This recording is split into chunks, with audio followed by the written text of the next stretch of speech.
দর্শক, এই মুহূর্তে আমরা নোয়াখালী থেকে সরাসরি আপনাদেরকে দেখাবার চেষ্টা করছি। এখানে যে সোনাইমুড়িতে মাদ্রাসার এক ছাত্রকে জবাই করে হত্যা করা হয়েছে, এখানে কিন্তু এই মুহূর্তে উত্তেজনা বিরাজ করছে, আমরা দেখতে পাচ্ছি।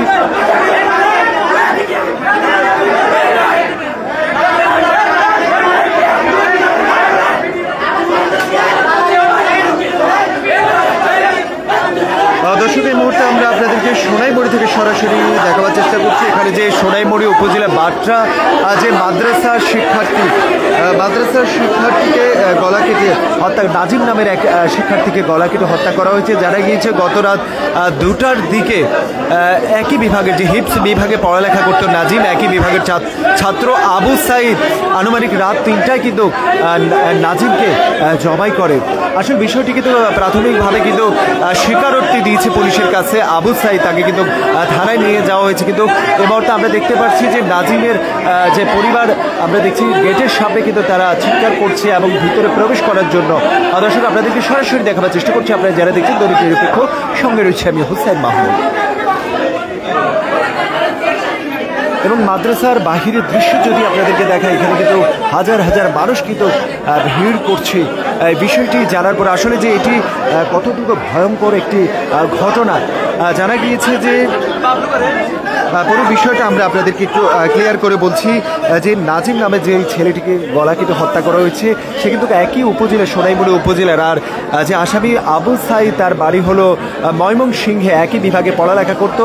প্রাথমিকভাবে যে বিষয়টি জানা গিয়েছে, তাদের মধ্যে যে সামান্য সমস্যার কারণে কিন্তু কালকে কিন্তু আমরা জানি যে বিকেলে সেই সিসিটিভি ফুটেজ যেন কেউ সংগ্রহ করতে না পারে, তার জন্য কিন্তু সে আগে থেকেই কিন্তু যে মাদ্রাসার যে সিসি ক্যামেরার লাইন সেগুলো কিন্তু কেটে দিয়েছিল। পরবর্তীতে যে বিষয়টি জানা গেছে, সিসিটিভি ফুটেজ কাটিয়ে দেওয়ার পর রাতের বেলায় কিন্তু সে আনুমানিক 3টার দিকে কিন্তু সে বুকে ছুরি চালিয়ে কিন্তু তাকে হত্যা করে, এমনটাই কিন্তু জানা গেছে। এখন কিন্তু সেই পরিবার কিন্তু ভিতরে প্রবেশ করার জন্য কিন্তু তারা দেখছি, আমরা সরাসরি আপনাদেরকে দেখাবার চেষ্টা করছি। আপনারা এই মুহূর্তে যারা দেখছেন,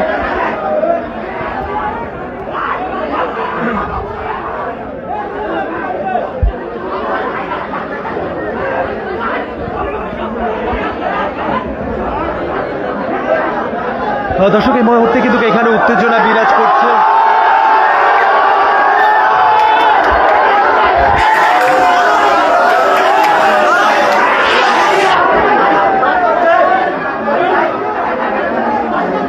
দর্শক, নাজিম হত্যার ঘটনায় কিন্তু এই মুহূর্তে উত্তেজনা বিরাজ করছে। সরাসরি সোনাইমুড়ি থেকে আপনাদেরকে দেখাবার চেষ্টা করছি। এখানে কিন্তু যে গেট ভেঙে ভিতরে প্রবেশ করার চেষ্টা করছে, উপরে কিন্তু পুলিশ প্রশাসন এই মুহূর্তে কিন্তু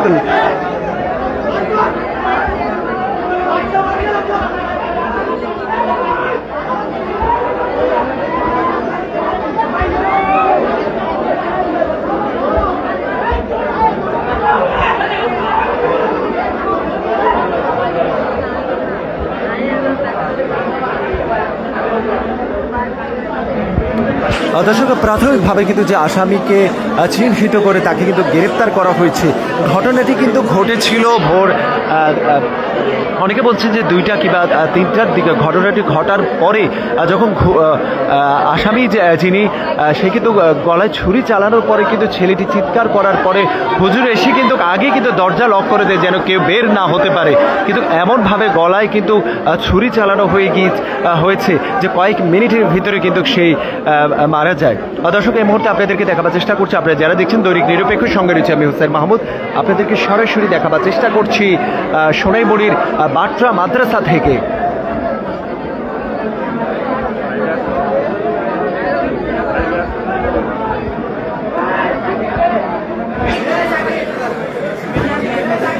বাহিরে কিন্তু এই মুহূর্তে দেখছেন হাজার হাজার মানুষ কিন্তু এসেছেন ঘটনাটি জানার পরে। সেই সকাল থেকে কিন্তু এখানে ভিড় জমাচ্ছেন।